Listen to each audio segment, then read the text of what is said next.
Essa semana já ouvimos tantas informações, sobretudo nessa guerra que tem acontecido. Alguns canais televisíveis ou televisível têm procurado passar todas as informações dentro dos objetivos dele. Então eu creio que você já deve saber de alguma coisa sobre esse assunto.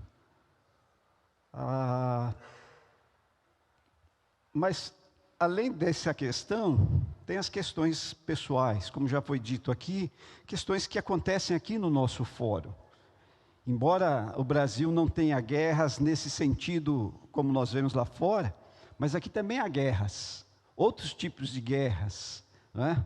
Que podemos chamar aí de violência, a fome, falta de moradia. Tudo isso a gente pode caracterizar como uma guerra talvez interna dessa pessoa. As perdas e tantas outras coisas. E eu acredito que o que Paulo disse para Timóteo, para ele cuidar dele, deve também se aplicar a nós. Principalmente no século 21. Nós precisamos reservar tempo para cuidar de nós também. Porque se nós queremos cuidar das pessoas, queremos cuidar dos outros, queremos ter o que levar para os outros, nós também temos que cuidar de nós. E até fazer esse papel, cuidar primeiramente de nós, eu cuidar de mim, vocês, cada um cuidar de si, para que posteriormente você possa estar minimamente bem para cuidar dos outros. Então, pensando nisso, então, que eu trago esse desafio para você. Você pode não gravar tudo aquilo dos detalhes que haveremos de trazer nessa noite, mas pelo menos se você sair daqui com essa consciência de que você tem que cuidar de você e investir nisso, eu já me darei por satisfeito. Então eu quero convidar não só vocês que aqui estão, mas você que nos assiste aí da sua casa ou de qualquer outro lugar que não seja presencial, abrindo a sua Bíblia em 1 Timóteo, no capítulo 4, para nós lermos dois versos, o versículo 8 e o versículo 16.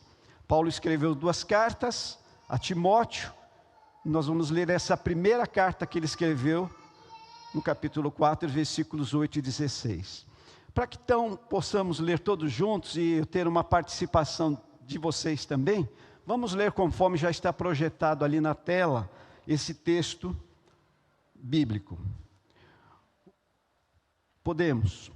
O exercício físico é de pouco proveito, a piedade, porém, para tudo é proveitosa, porque tem promessa da vida presente e da futura. Tem cuidado de ti mesmo e da doutrina. Persevera nestas coisas, porque fazendo isto, te salvarás, tanto a ti mesmo, como aos que te ouvem.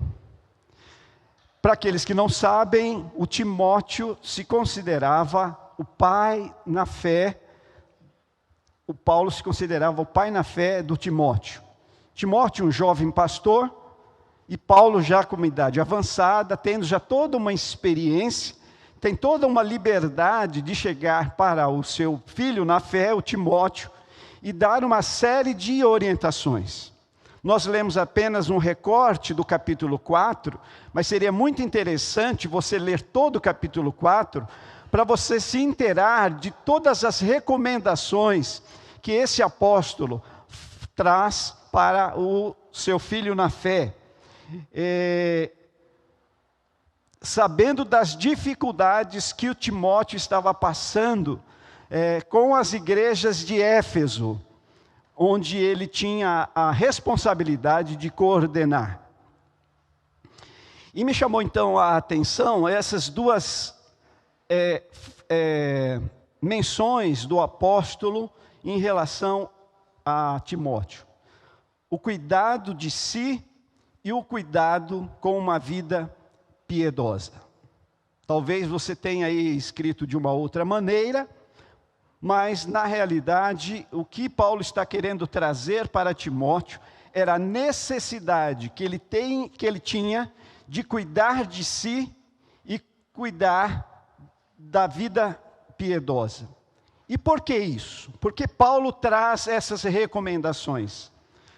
Porque Paulo entendia que seriam necessárias para que Timóteo pudesse enfrentar as dificuldades, as demandas que ele estava passando ali.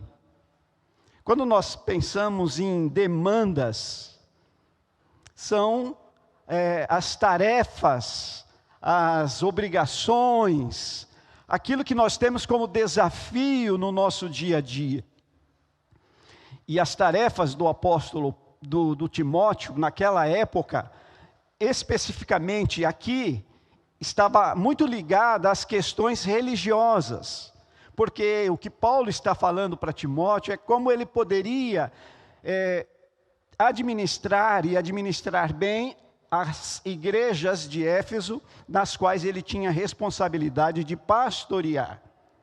Mas quando nós pensamos nas demandas nos dias de hoje, elas se multiplicam. E eu acredito que as demandas de hoje se tornam muito maiores do que as demandas daquela época, ou somente as demandas espirituais ou de ordem espiritual. O fato é que Timóteo deveria estar bem e preparado. Eu estou usando aqui duas expressões: deveria estar bem e deveria estar preparado. Da mesma forma, nós também, para que possamos lidar de maneira mais positiva possível com as demandas que vêm a nós, nós precisamos estar bem e precisamos estar preparados. E para isso, esse cuidado de si e o cuidado de uma vida piedosa também corresponde a nós. Se nós quisermos estar bem e também preparados para enfrentar as demandas, nós precisamos cuidar de nós e precisamos ter uma vida piedosa. Por isso não é à toa que Paulo inicia o capítulo 4 utilizando alguns termos que identificava muito bem quem eram aquelas pessoas com quem o Timóteo iria lidar ou estava lidando. Por exemplo, Paulo cita lá o abandono da fé. Pessoas que estavam abandonando a fé. Ensinos de demônios, expressão que Paulo usa aí no início do capítulo 4. Ensinos de demônios, homens hipócritas e mentirosos. Numa outra versão diz profissionais da mentira. Pessoas que se especializaram para mentir. Esses eram as qualidades ou as características que o apóstolo estava descrevendo acerca daqueles que estavam adentrando as igrejas, chamados dos falsos mestres. Eles entravam na igreja e se tornavam profissionais da mentira. Paulo, então, sente-se na obrigação de dizer para Timóteo: tenha cuidado com essas pessoas, tenha cuidado com os ensinos que essas pessoas estão trazendo, tenha cuidado com você mesmo para não ser influenciado, para não se desanimar, e tenha cuidado das igrejas das quais você está supervisionando, porque essas pessoas, elas estão prontas para trazerem ensinos errados, que ele vai chamar aqui de apostasia, ou seja, o desvio da verdade. Apostasia nada mais é do que o desvio da verdade. Pessoas que estavam ensinando coisas que não tinham nada a ver com a prática do ensino de Jesus. Só para que vocês possam ter uma ideia, um dos ensinos que esses falsos mestres estavam trazendo era em relação ao casamento. Eles alegavam que nenhuma pessoa poderia se casar. Ora, nós cremos que o casamento é uma instituição divina. E, portanto, o casamento, ele é de decisão de qualquer um de nós. Se você decide em não se casar, em permanecer solteiro ou solteira, é uma decisão sua. Se você quer se casar, é uma decisão sua. Mas aqueles falsos mestres estavam ensinando de que as pessoas não poderiam se casar. Caso houvesse algum desejo de alguém em se casar, não poderia, de acordo com o ensino desses falsos mestres. Um outro ensino também que eles estavam passando era de que certos alimentos não poderiam ser ingeridos. Eles não poderiam comer nem este tipo de alimento, nem aquele tipo de alimento. Eles deveriam abster-se desse alimento. E Paulo então vai trazer uma orientação para o Timóteo, dizendo, olha, não é nada disso. Porque aquilo que Deus consagrou, aquilo que Deus abençoou, cada pessoa é livre para decidir o que fazer e o que não fazer. Então nós sabemos de que existem pessoas nos dias de hoje que entendem que não devem comer muita carne. É uma decisão da pessoa. Há pessoas que são vegetarianas, há pessoas que são veganas. É uma decisão da pessoa por N razões. O que Paulo está trazendo é de que essas pessoas têm a liberdade de ir por esse caminho. Tem pessoas, por exemplo, que não tomam refrigerante. Outros não sabem ficar sem o refrigerante. Cada um vai fazendo as suas escolhas, entendendo aquilo que é melhor para si. E Paulo, então, está trazendo para Timóteo essas questões. As pessoas têm o direito de decidir aquilo que elas vão escolher para as suas próprias vidas. E não seria, então, esses homens que iriam determinar aquilo que poderia e o que não poderia fazer. E por que eles faziam isso? Ou por que eles traziam esses ensinos? Porque eles entendiam que tudo aquilo que era material era mal. Portanto, tudo aquilo que fosse servir como um apetite ao corpo, não poderia ser feito, por quê? Porque era algo mal.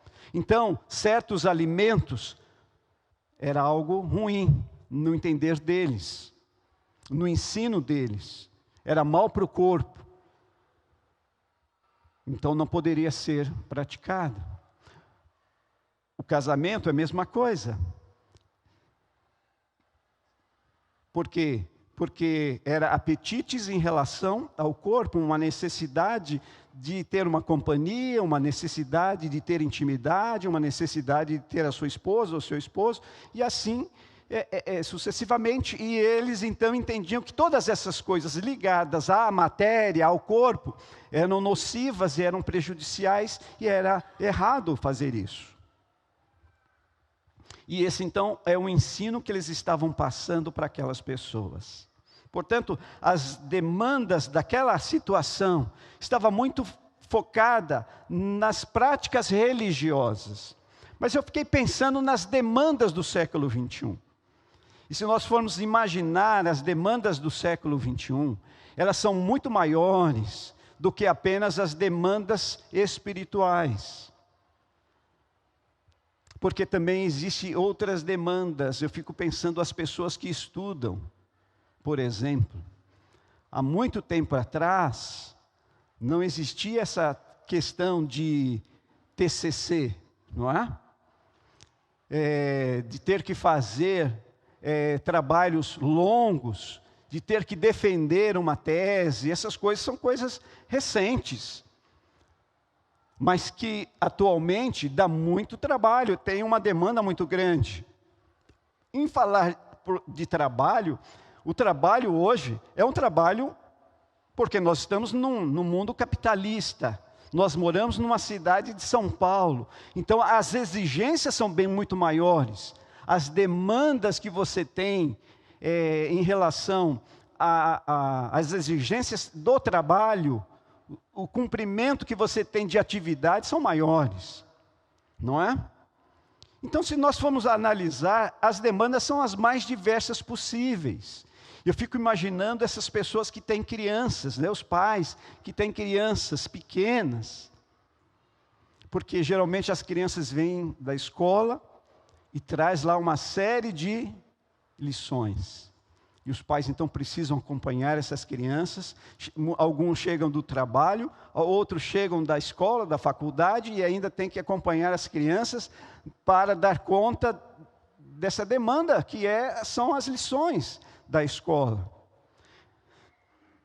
E algumas pessoas vão se cansando, algumas pessoas vão ficando estafadas. Um dos membros de uma família disse recentemente: eu tenho uma rotina pesada, eu estou no pico do estresse, eu estou morrendo aos poucos. Imagine uma pessoa chegando para você e trazendo esta fala: eu estou morrendo aos poucos. Por isso eu acredito que a temática que foi trazida do apóstolo para o seu filho na fé, também se aplica a nós. Tenha cuidado de ti mesmo. Tenha cuidado de ti mesmo. E pensando então nessa questão, é que eu trago duas grandes necessidades. Não estou trazendo novidade, mas talvez até, quem sabe, aguçando o pensamento de alguns que ainda não andam nesse caminho, para, quem sabe, parar e pensar se não seria o momento de entrar nesta prática. E as duas grandes necessidades que eu trago é exatamente as necessidades que o apóstolo compartilha com Timóteo. Uma delas é cuidar da própria vida. Cuide da sua vida. Foi o que Paulo falou quando disse: cuida de ti mesmo, Timóteo. Cuida de ti mesmo. Cuida da tua vida. Presta atenção em você. Você tem as demandas, você tem algumas coisas a resolver em relação às igrejas que estão à sua frente. Então, cuida de você. E nós também, diante das diversas demandas que nós temos, nós precisamos cuidar de nós. Precisamos cuidar da nossa vida. E o apóstolo então cita aqui nesse texto o exercício físico. Ele não cita aí na sua Bíblia, não está aí o exercício físico. E ele cita também esse cuidado pessoal. Cada um de nós devemos cuidar bem do nosso corpo. Cada um de nós devemos cuidar bem do nosso corpo. E quando eu falo corpo, eu estou falando aqui do nosso físico, da nossa mente e também do nosso espírito. Não adianta você cuidar só do seu espírito, não é?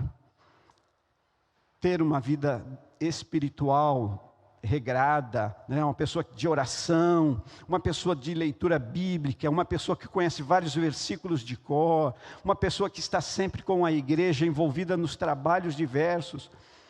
Só isso não basta. É importante? É extremamente importante. Mas você também precisa cuidar da sua mente. Você também precisa cuidar do seu corpo. Porque tudo isso faz parte.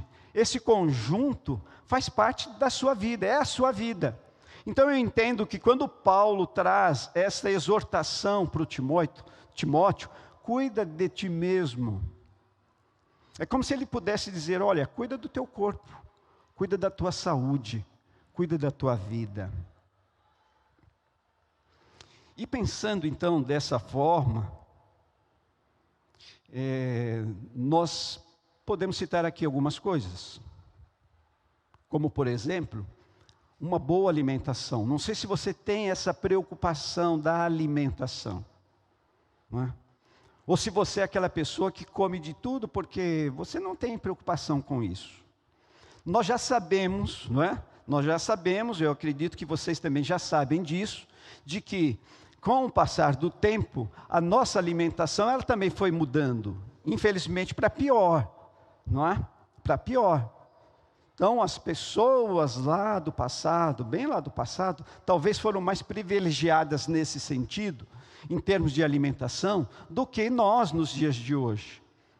Mas isso não significa que você não deve cuidar da sua alimentação. E quando falo cuidar da sua alimentação, ou ter uma boa alimentação, Significa que desde cedo você tem que se preocupar, entendendo que nem tudo aquilo que é gostoso você pode comer.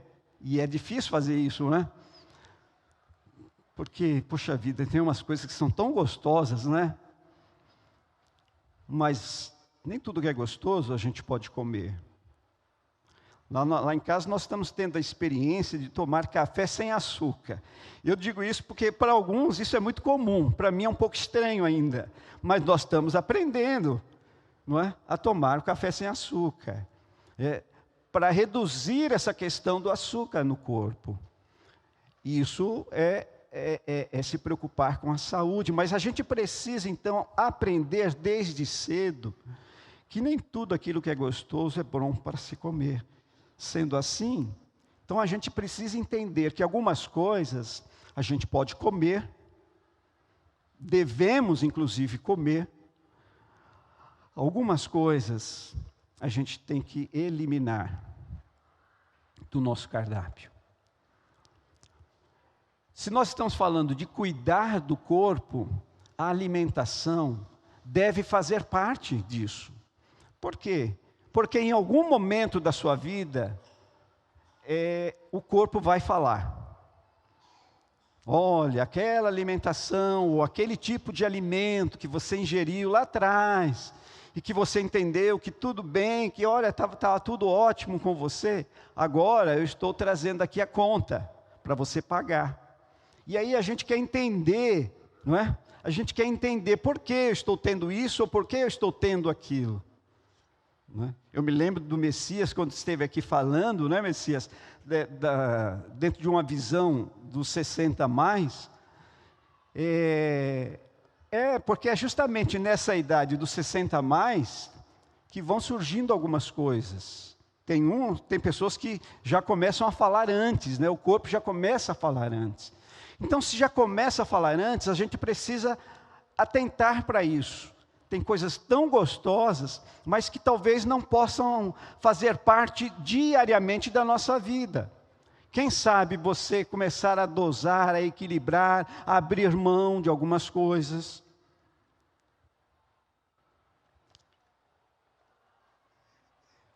Um bom período de sono. Eu não sei como que é o seu sono, mas os estudiosos dizem que o sono faz muito bem para o corpo.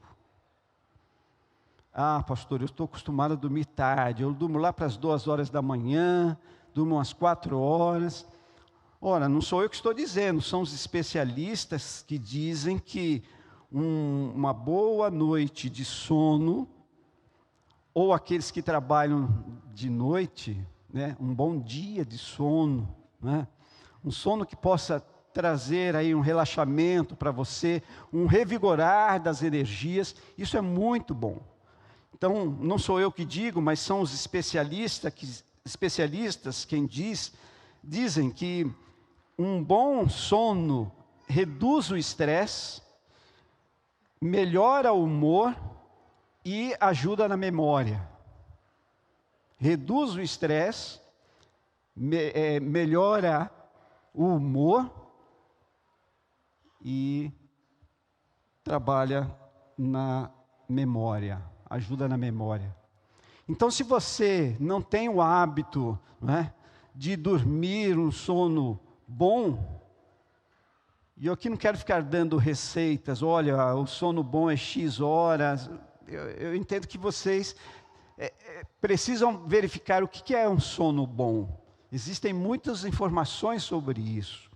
O fato é que, se você fizer de todas as suas noites, ou todos os seus dias, oportunidades para ter um sono razoável, um sono bom, isso vai trazer benefícios para você. Você pode não percebê-los naquele momento, mas futuramente você irá perceber, não é? Como isso é salutar. Mas uma boa alimentação, um bom sono, isso ajuda muito para o seu corpo. Exercícios, exercitar os músculos, né? Nem todo mundo gosta disso, mas quando você vai ao médico, talvez você já passou um médico, e uma das perguntas que ele faz é isso: o que você faz no seu dia? Como é a sua vida? Não é isso que eles perguntam? Você tem uma vida sedentária ou você pratica algum tipo de exercício? Que exercícios vocês praticam? Porque é uma necessidade. O exercício, ele é necessário, porque nós não estamos aqui falando de cuidar da vida, cuidar do corpo. Então, se nós estamos falando de cuidar do corpo, a alimentação, um bom sono, o exercício físico, tudo isso irá contribuir para que o seu corpo possa estar o melhor possível. E mesmo que os anos vão se passando, você vai se sentindo cada vez mais revigorado. Com certeza o exercício para os músculos, o exercício para o corpo é excelente para que a gente não venha a atrofiar,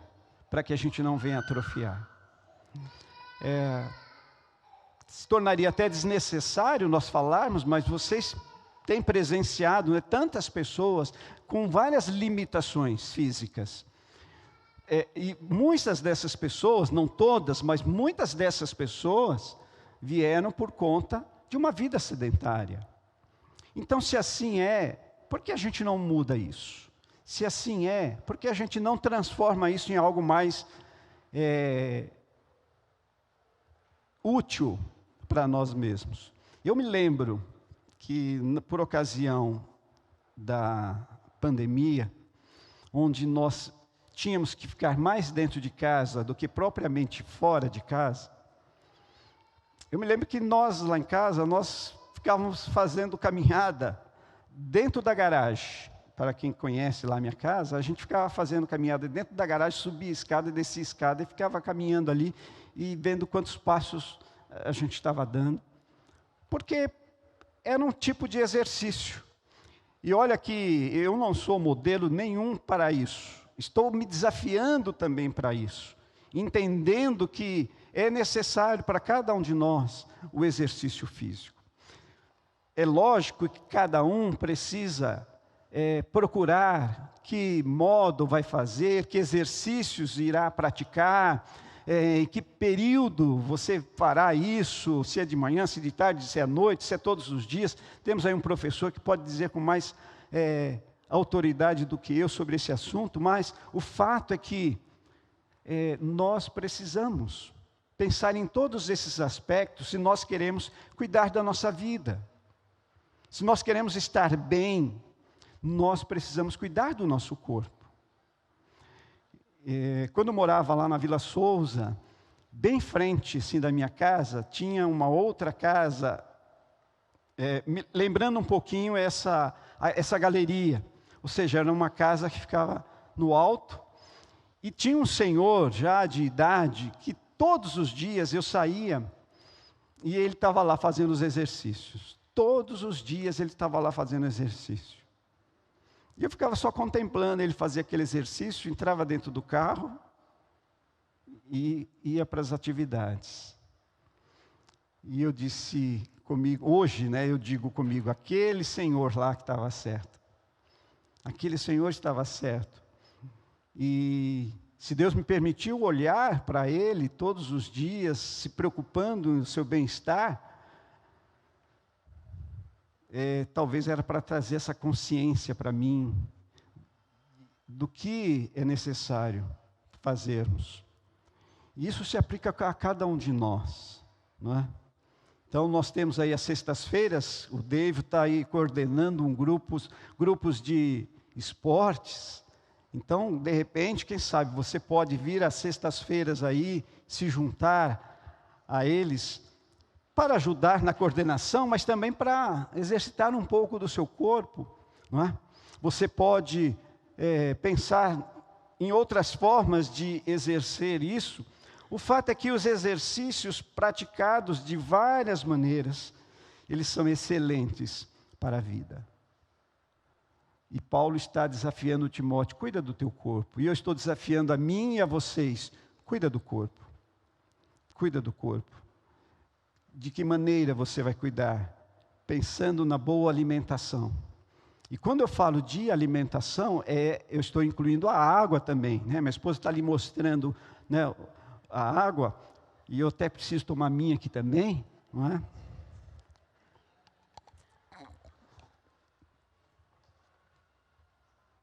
Mas a água também é saudável, não é? Eu estou me desafiando agora a tomar 2 litros de água. Só, eu fui me gabar, né? Falei, olha, eu estou tomando 2 litros. E alguém me falou assim, poxa, mas eu estou tomando 4 assim, fácil. Falei, pronto, já me destruiu, porque, gente, não é fácil. Eu tomar 2 litros de água assim, num dia, não é fácil. Eu estou tendo maior dificuldade, mas estou me disciplinando a isso. Né? E a gente bebe tanta água, que depois você não tem nem vontade de beber outras coisas, né? Um refrigerante, por exemplo, isso aí já passou longe, né? Porque a barriga já está cheia d'água, né? Então, deixa o refrigerante para lá. Agora, é vocês que vão julgar o que é mais saudável, se é a água ou se é o refrigerante. Eu não entro nesse mérito, vocês é que vão julgar. Eu já disse que nem tudo aquilo que é gostoso é o melhor para a nossa saúde.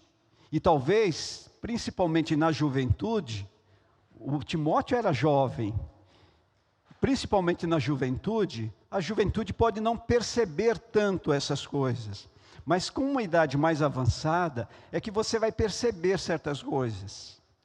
E quando nós estamos bem dispostos, nós estamos bem alertas, isso é muito bom para a vida, não só para a nossa vida, mas para aqueles que estão ao nosso redor. E cuidar da mente, porque nós estamos até então falando de cuidados do corpo, mas e cuidar da mente? Será que isso também é necessário? É necessário. Porque a nossa vida, ela não é só constituída desse físico, mas também ela é constituída da mente. E é muito importante nós cuidarmos da mente, selecionando aquilo que nós colocamos dentro dela. Estava atendendo uma pessoa, essa pessoa conta algumas práticas esta que trazia a esta pessoa algumas culpas, e eu disse então para essa pessoa, mas o que você tem colocado na sua mente? E ele então pôde descrever, essa pessoa pôde descrever o que estava sendo colocado nessa mente, o que de certa forma justificava as ações. Então nós precisamos ter muito cuidado com aquilo que nós estamos colocando na nossa mente. Aquilo que você coloca na sua mente através da internet. Nós temos acesso a inúmeras coisas pela internet, de modo muito fácil. Mas entenda que as ações do corpo, elas procedem da sua mente. Há uma orientação bíblica que diz assim, tudo que você deve cuidar, sobretudo, cuide do seu coração. E quando fala do coração ali, está falando da mente. Então, sobretudo, cuide da sua mente, porque cuidando da sua mente, você estará cuidando das suas ações. Então é importante sim, cuidar da mente.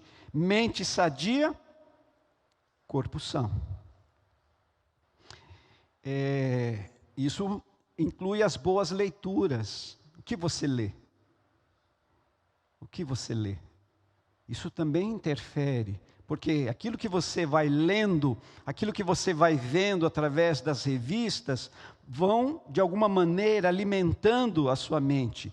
Jogos, não sei se vocês têm o hábito de ter jogos, mas jogos também favorecem muito a mente, aquilo que vamos exercitando na mente.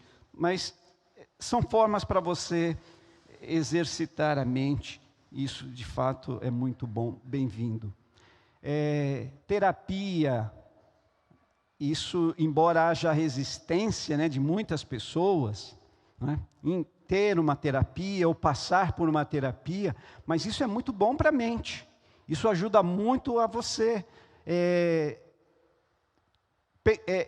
pensar sobre as coisas de uma forma diferente. Saber que existem outras maneiras de pensar sobre aquela mesma situação. Então, uma terapia, ou mesmo um amigo ou uma amiga para você poder conversar. Isso é muito salutar, isso é muito positivo.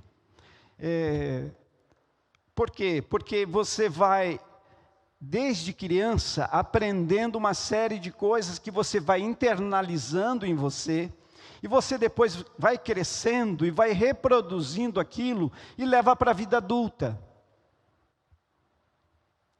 E você então passa a agir daquela forma porque você foi criado assim. Talvez você nem perceba que alguns comportamentos seus têm muito a ver com a forma como você foi criado. E isso pode futuramente trazer um peso muito grande para você. Pode ser disfuncional para você.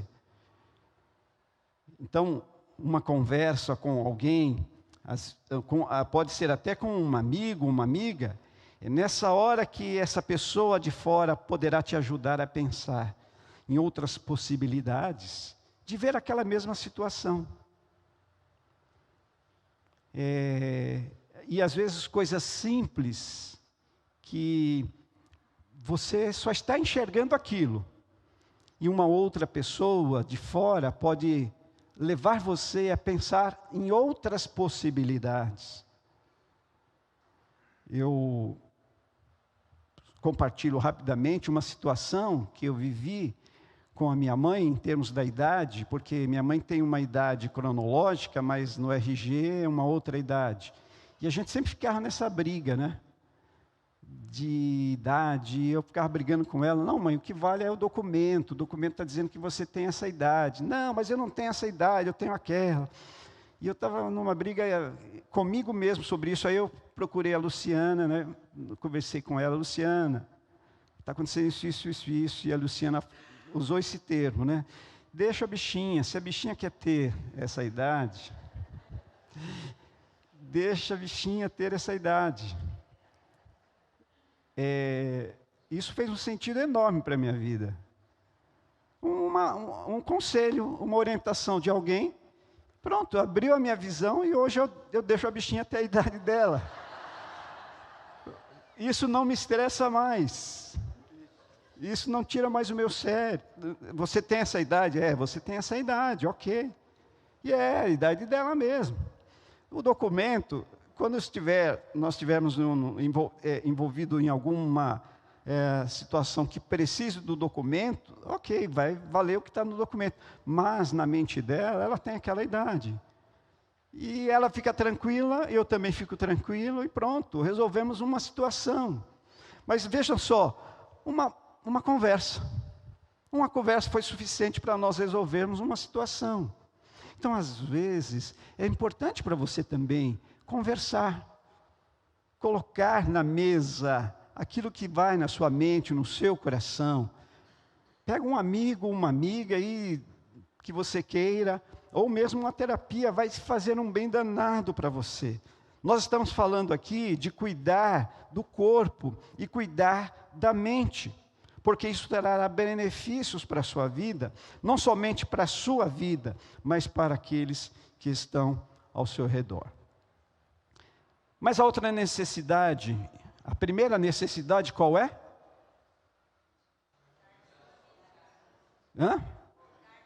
Cuidar do corpo, né? Cuidar da sua vida.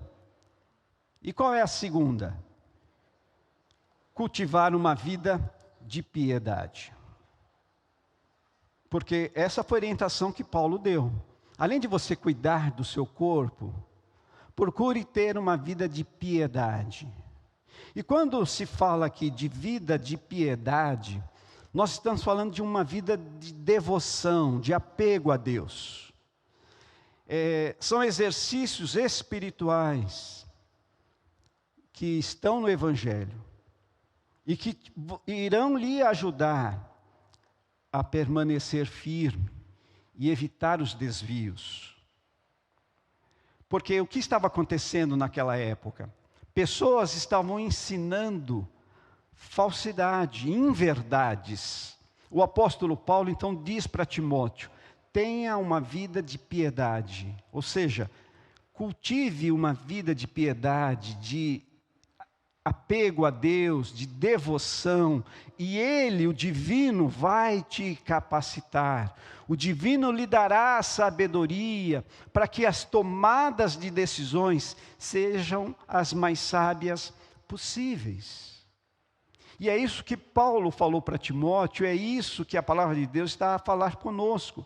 Nós precisamos cuidar do nosso corpo? Sim, mas nós também precisamos cultivar uma vida de piedade.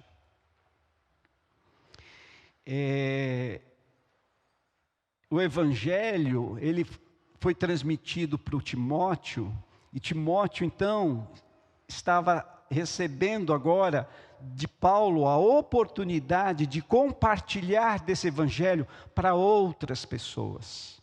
Da mesma forma, o Evangelho chegou até nós, e nós então temos a oportunidade de compartilhar desse Evangelho para outras pessoas. Mas para que isso aconteça, nós temos que ter armazenado em nós conteúdo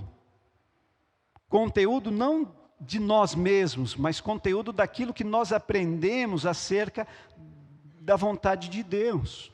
É por isso mesmo que você é desafiado constantemente às disciplinas espirituais, ou seja, a vida de oração, a vida de leitura da Bíblia, meditação, que é começar a pensar acerca daquilo que você leu, o quanto isso vai produzindo transformações na sua vida. Isso é meditação. Então você é desafiado constantemente a manter essas disciplinas espirituais. Consequentemente, o seu testemunho, porque você vai testemunhando dessas coisas que você vai armazenando na sua mente, no seu coração. E vai vivendo essas coisas. Vejam como isso é necessário. E Paulo, então, desafia o Timóteo a cultivar essas coisas. E não é à toa que nós, então, desafiamos vocês e também nos sentimos desafiados a manter essas disciplinas espirituais. Mas não só isso. Somos também desafiados no cultivo de um convívio com outras pessoas. Pessoas que comungam ou que pensam também como nós pensamos, acerca do reino de Deus, acerca da vontade de Deus, das Escrituras, da Bíblia. E aí, nesse sentido, você é desafiado a pensar e participar dos estudos bíblicos que acontecem aqui na igreja. Não sei se você sabe, mas todos os domingos, às 9h, ou às 9h30, nós temos encontros para estudar a Bíblia, para todas as faixas de idade, dentro do seu contexto. E como isso faz bem para nós, porque vai nos trazendo, não somente um conhecimento, mas vai nos relembrando de certas coisas que provavelmente estão amortecidas dentro de nós. E vai nos tornando cada vez mais desafiados a cumprir aquilo que entendemos que é o melhor de Deus para a nossa vida. Então vejam como é importante nós estarmos nesses estudos, porque vai nos trazendo esses esclarecimentos. Quando nós somos desafiados a caminhar em pequenos grupos ao longo da semana, é para nós cultivarmos a comunhão, é para nós sentirmos o que o outro também está passando. Então nós que participamos do pequeno grupo onde a Rose faz parte, nós também estamos sentindo neste dia, não na mesma dimensão que ela, mas nós também estamos sentindo essa perda que ela teve do seu papai. E nós estamos procurando acolhê-la dentro do nosso pequeno grupo, de maneira que ela se sinta amada. E como isso faz bem para as pessoas. Então, quando nós desafiamos você a fazer parte de um pequeno grupo, é para que essa comunhão, para que esse desejo de empatia com o outro possa estar bem vivo em você. quando nós desafiamos vocês a servir e cuidar uns dos outros, porque isso é bíblico, é para que todos permaneçam firmes e constantes. Porque firmeza e constância nós não teremos sempre. Em algum momento nós ficaremos na dúvida, em alguns momentos a nossa fé poderá ficar ofuscada diante das dificuldades da vida. É aí então que chega outra pessoa e nos abraça, ou bate nas costas, ou nos traz uma palavra de conforto, de ânimo, de incentivo. Como isso faz diferença na nossa vida. Tudo isso, queridos, auxilia nessa vida de piedade. E é por isso então que nós compartilhamos para vocês. Isso não apenas fará bem para o hoje, como também trará benefício vindouro. O exercício espiritual, ele precisa ser valorizado e buscado. Então, duas necessidades para a nossa vida: cuidar da vida e cultivar a piedade. Cuidar da vida. E quando eu falo da vida, estou dizendo do seu corpo, da sua mente. E cuidar do seu espírito, cuidando de uma vida piedosa. O cuidado de si mesmo permitirá que Deus se utilize de você como instrumento para que outras pessoas sejam salvas. Olha como é importante você estar bem e preparado. Porque isso poderá não somente salvar a sua vida, mas salvar também outras pessoas. É isso que Paulo diz: tenha cuidado de ti mesmo e da doutrina. Persevera nestas coisas, porque fazendo isto, te salvarás, tanto a ti mesmo, como aos que te ouvem. Não significa que Paulo teria o poder de salvar, porque o poder de salvar está em Jesus. Mas Paulo seria o instrumento utilizado para que aquelas outras pessoas pudessem ser abençoadas e também desejarem confiar em Jesus. Você percebe o quanto você pode ser um instrumento de Deus, aonde você estiver, para que outras pessoas também possam ser abençoadas? Você consegue entender como é importante você estar bem, fisicamente, mentalmente, espiritualmente, porque isso vai auxiliar você com palavras sábias. Isso vai trazer a você um senso de justiça. Você poderá olhar para esse mundo e todas as demandas que vão acontecendo nesse mundo e vai conseguir fazer uma leitura sábia, porque você tem buscado cuidar de si e cuidar de uma vida piedosa. E você então vai começar a fazer as leituras de Deus para a sua vida e para a vida daquelas pessoas que estão ao seu redor. Talvez alguém já perguntou para você: o que você acha dessa guerra que está acontecendo? E o que você diz? Você é o homem de Deus, você é a mulher de Deus. O que você diz para essas pessoas que te perguntam isso? Talvez uma pessoa sem esperança, diante das circunstâncias da vida, o que você vai dizer a essa pessoa, o que você tem dito a essa pessoa? É justamente esse cuidado de si e o cuidado de uma vida piedosa que vai possibilitar você a ser sábio diante das circunstâncias que a vida exigirá de você. Deus nos abençoe e aplique a sua palavra, continue aplicando a sua palavra em nós.